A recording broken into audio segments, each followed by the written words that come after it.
Creating BOMs from the Released Products List page allows you to change the BOM and the item at the same time. A new BOM can be added to an existing BOM, or a new BOM can be created. If a new BOM item is created, the component lines are added in the BOM line form. Let's jump over to AX and I'll walk you through this. So I'm here in the Product Information Management module, and I'll open up the Released Products form. I'll create a new product. For this particular example, I'll create a new speaker set.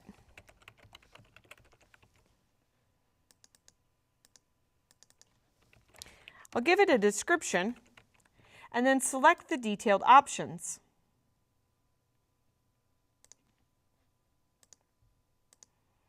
I'll choose an item model group,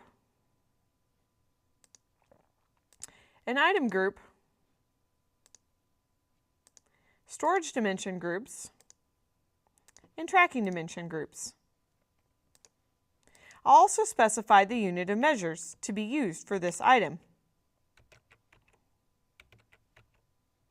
I'll click OK. Now that I've created a new item, I can go ahead and begin to create the bill of material for it by going to the Engineer tab. We'll use components that already exist in AX. So on the Engineer tab, I'll click the Lines button. Next, I'll use the New button to create a new BOM. You can also use the Create BOM button. I'll show you how this button works. This will open up a new dialog box where you can select the site and type in a detailed description. I'll select Site 1 and then click OK. Then, on the lower portion of the form, I will add the components required to make this speaker set. I'll go ahead and pick a few different speakers. I'll add the mid-range speaker with a quantity of 2, and then I'll add a second item for a standard speaker with a quantity of 2. I'll go ahead and find a third item for some tweeters. I'll do a search in the item field.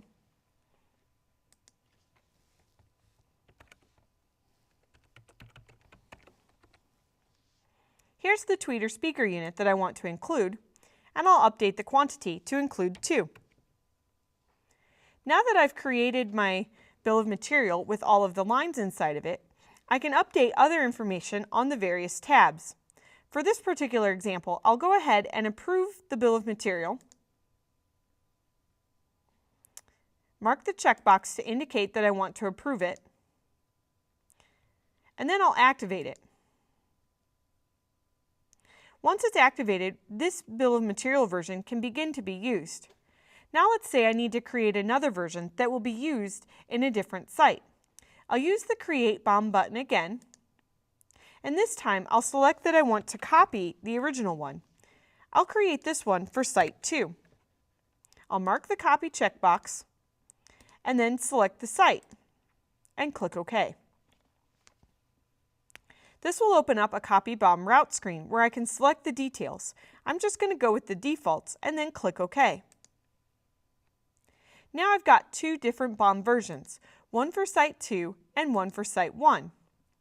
Let's say the version in Site 2 needs to be modified because this particular standard speaker is not available in this site. So I'll highlight the line and delete it. I'll click Yes to confirm the deletion, and then I'll add another new line for the item that's different in this particular site. I'll do a search to find a different speaker. Here, we'll select the high-end speaker and enter the quantity of 2. Now that I've completed the configuration of this particular bill of material, I'll go ahead and approve it, mark the checkbox and click OK, and then activate it. This is possible because these BOM versions are used for different sites. Now, when I create a new production order for this particular speaker set, in Site 1, these are the components that will be used. However, in Site 2, these are the components that will be used. If a change later on occurs in one of these sites, I can copy the information yet again. Let's say these particular parts are only available until the end of the month. I'll enter an end date for this particular bill of material version, and then I'll create another new BOM with an activation date of the 1st of next month. I'll give it a description.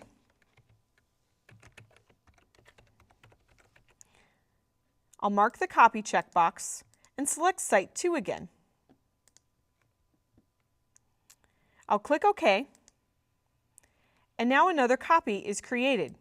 This time I want to remove the to date and specify that the from date is the 1st of next month. So now I can modify the components. Let's say this particular high-end speaker is no longer available, so I can delete the line, click Yes to confirm, and add a new line. I'll find a different speaker.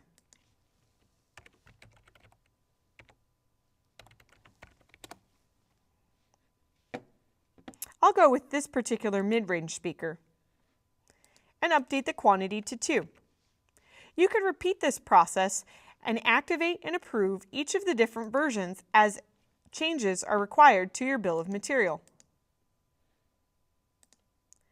Next, let's look at how we can handle multiple active BOM versions in AX.